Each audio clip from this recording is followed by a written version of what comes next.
My name is Donald. Welcome to my room, to my much-loved room.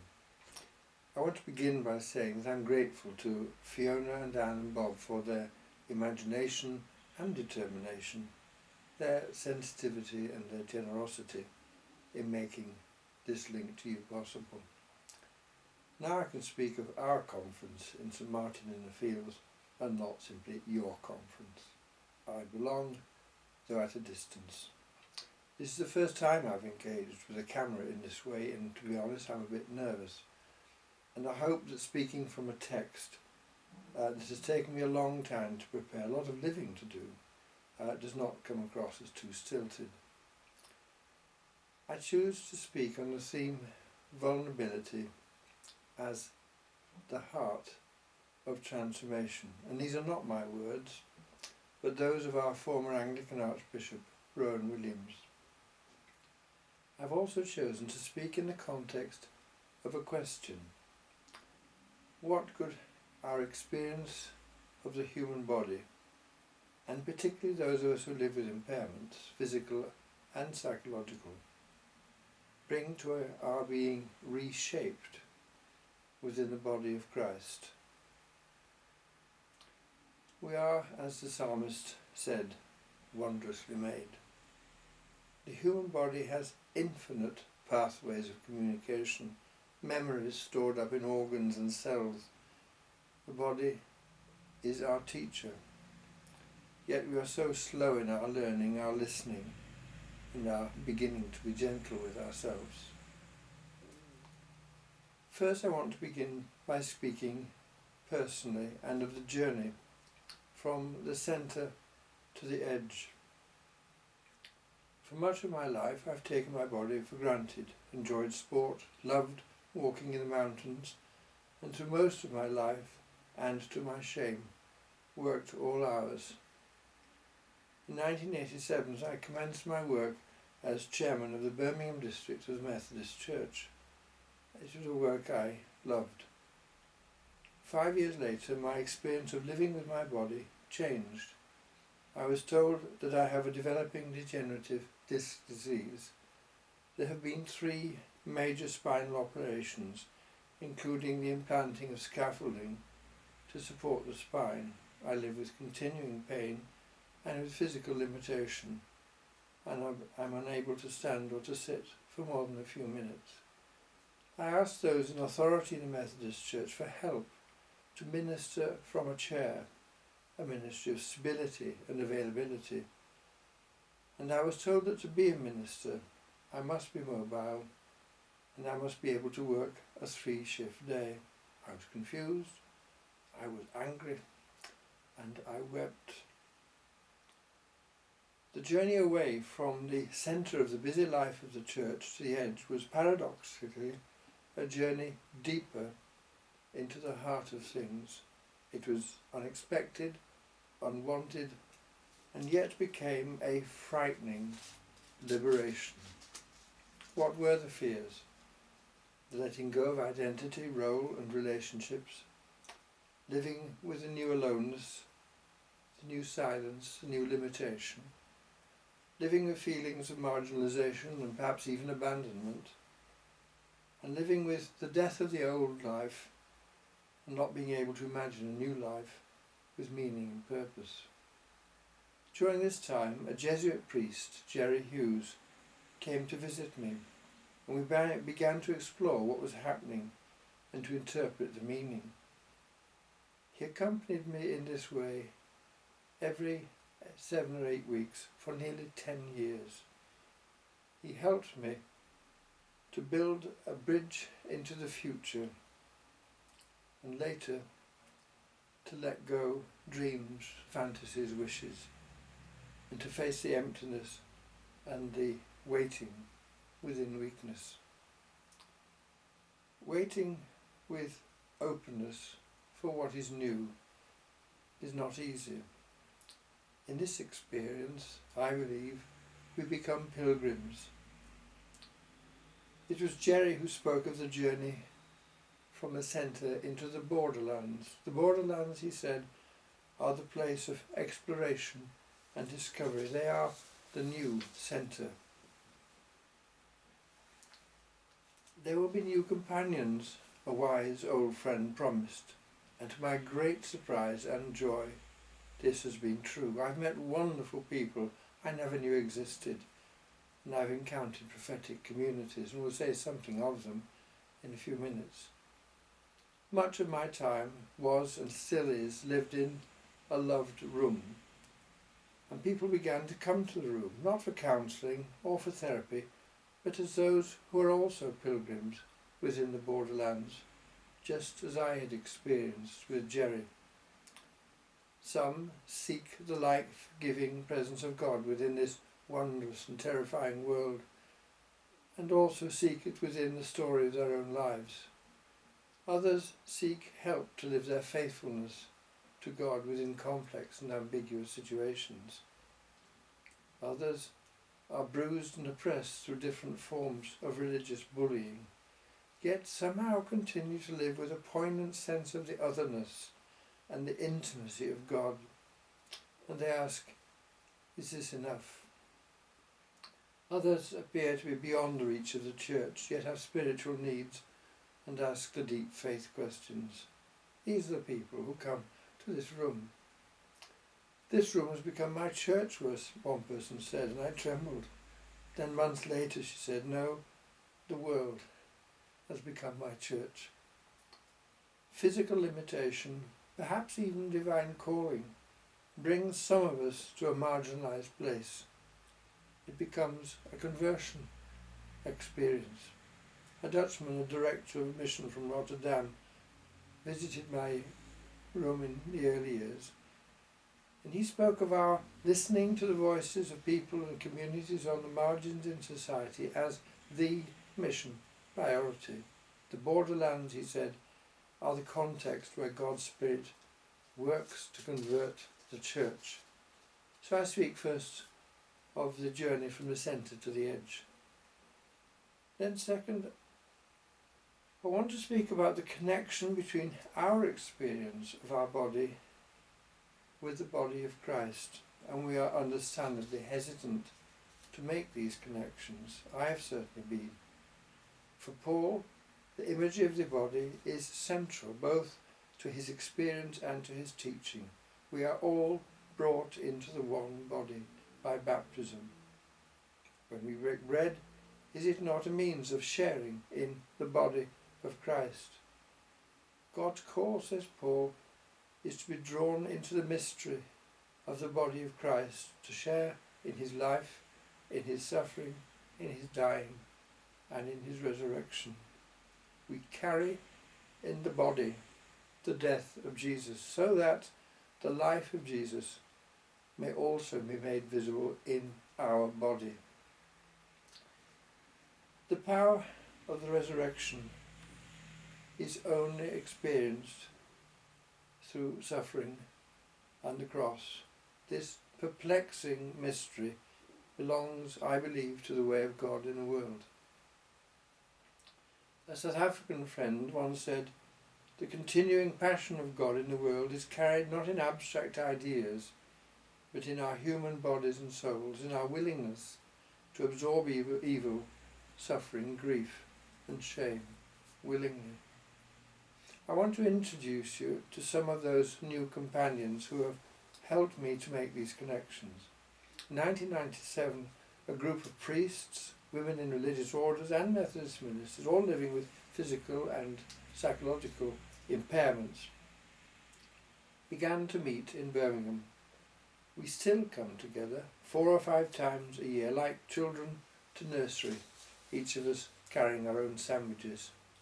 There have been 12 of us, and among them Angela, an Australian Franciscan nun who lives with MS in a wheelchair, Bob, an Anglican priest who also has MS and is in a wheelchair, Stan, who is a Methodist minister and has lived for many, many years with the illness called depression, and Kath, his wife. Stan now lives with cancer.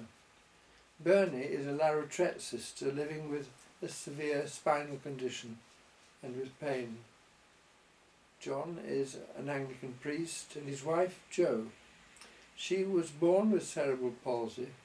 She's in a wheelchair and communicates through a small light pointer attached to her head, which beams onto a QWERTY board on her lap.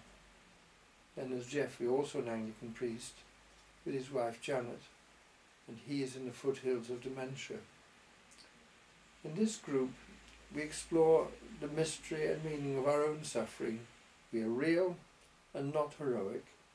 We listen and we learn from the discoveries and insights of others with acceptance and without judgment. And we seek the resources to live honestly and compassionately within places of darkness, weariness, frustration, pain and vulnerability.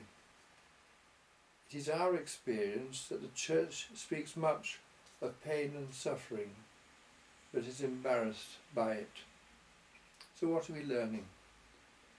We are learning from the experience of dependency, and for some this means dependency on others for the toilet, for the washing not only of our feet but the whole body, for receiving food and drink, for being dressed and undressed. We know something of being stripped of roles, responsibilities and masks, of nakedness and of exposure, and of the loss of dignity and of humiliation.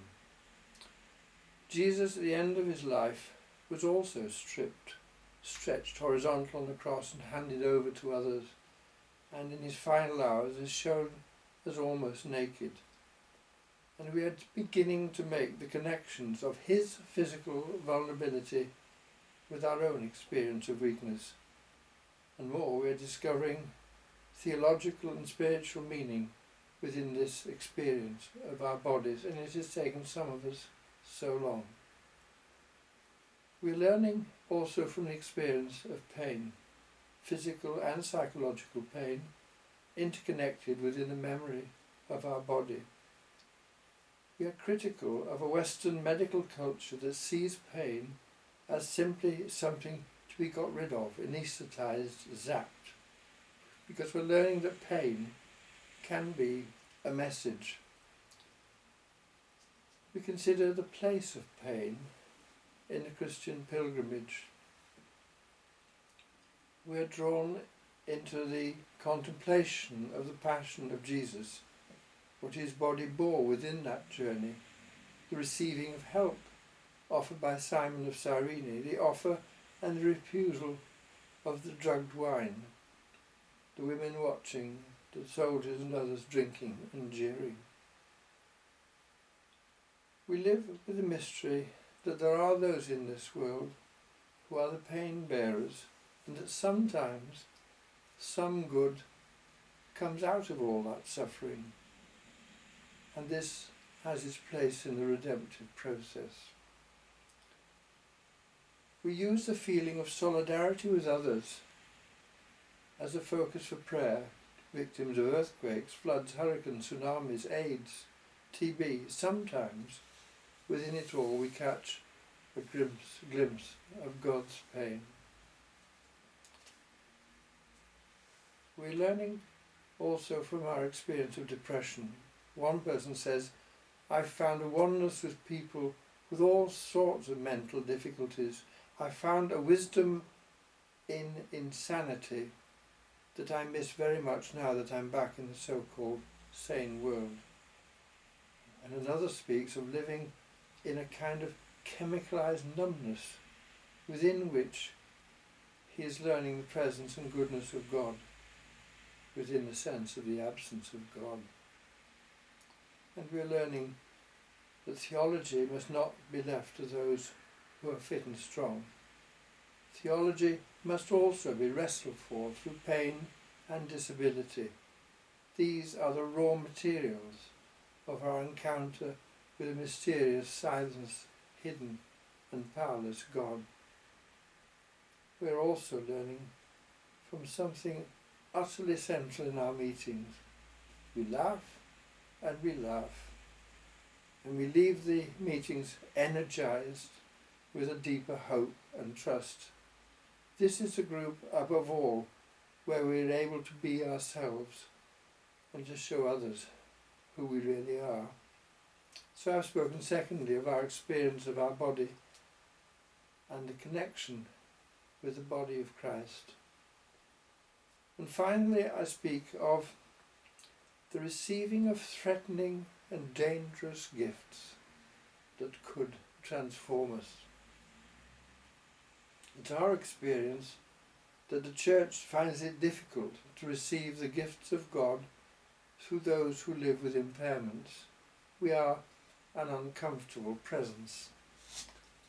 In the story of Jesus washing the feet of his disciples and Simon Peter's difficulty in accepting this, it is as if Jesus is saying to us, if you're not able to receive, you can no longer be a disciple of mine.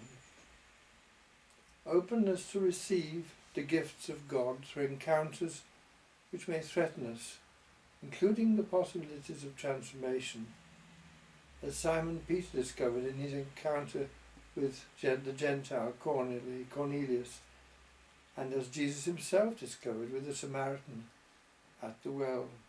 These are the contexts of transformation. I want, in conclusion, to introduce more of those new companions, and this time in the context of Sarum College, a theological college near the beautiful cathedral in Salisbury. You may know it.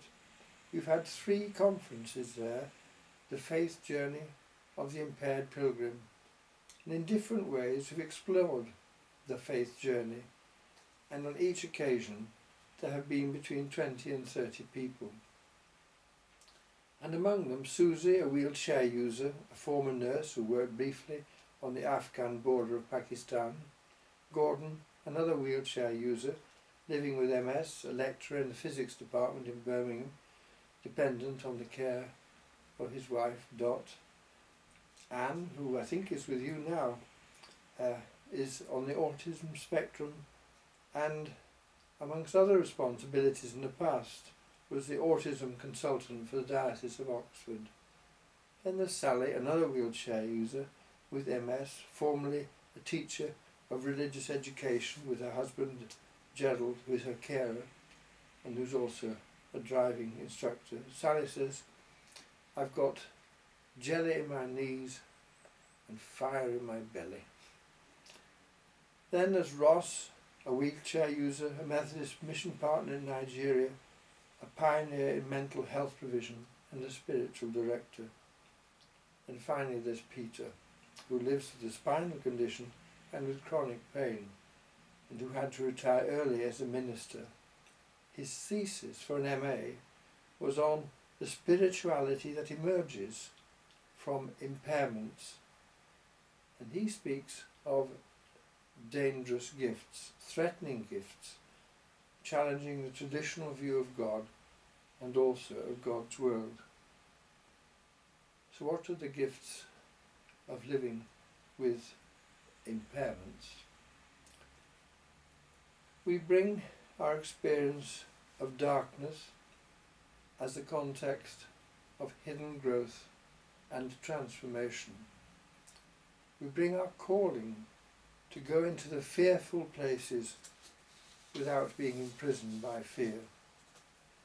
We bring our experience of fragility, of physical weakness, of what it means to trust, and of the mystery of strengthening within these continuing realities.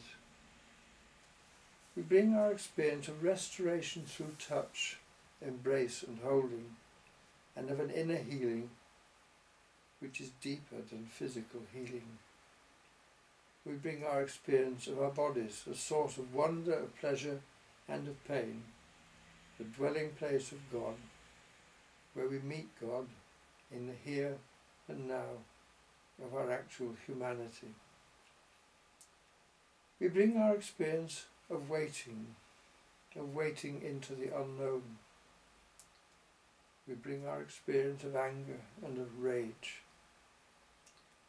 We bring faith journeys which sometimes include the experience of dereliction, of God-forsakenness, of being apparently without faith in order to grow in faith. We bring our experience of playfulness, of humour and of laughter.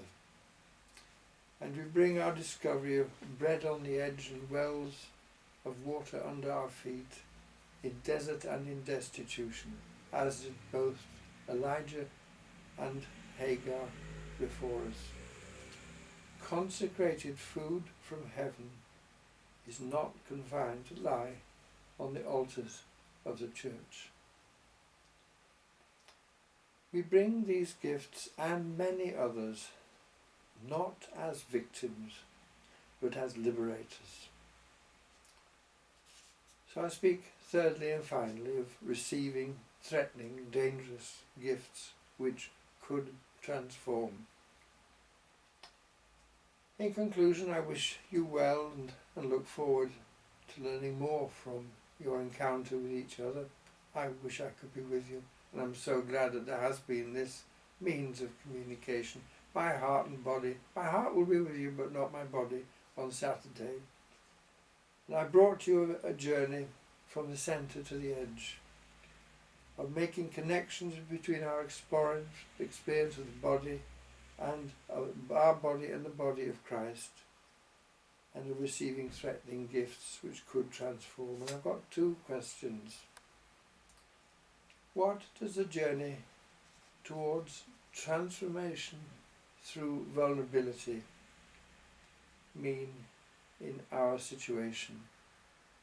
And secondly, what are our stories of frightening liberation? I close with some words of Stanley Mahoba, once the president of the Methodist Church in South Africa. The world has a right to say to the church, unless I see the marks of the nails in your hands, I will not believe.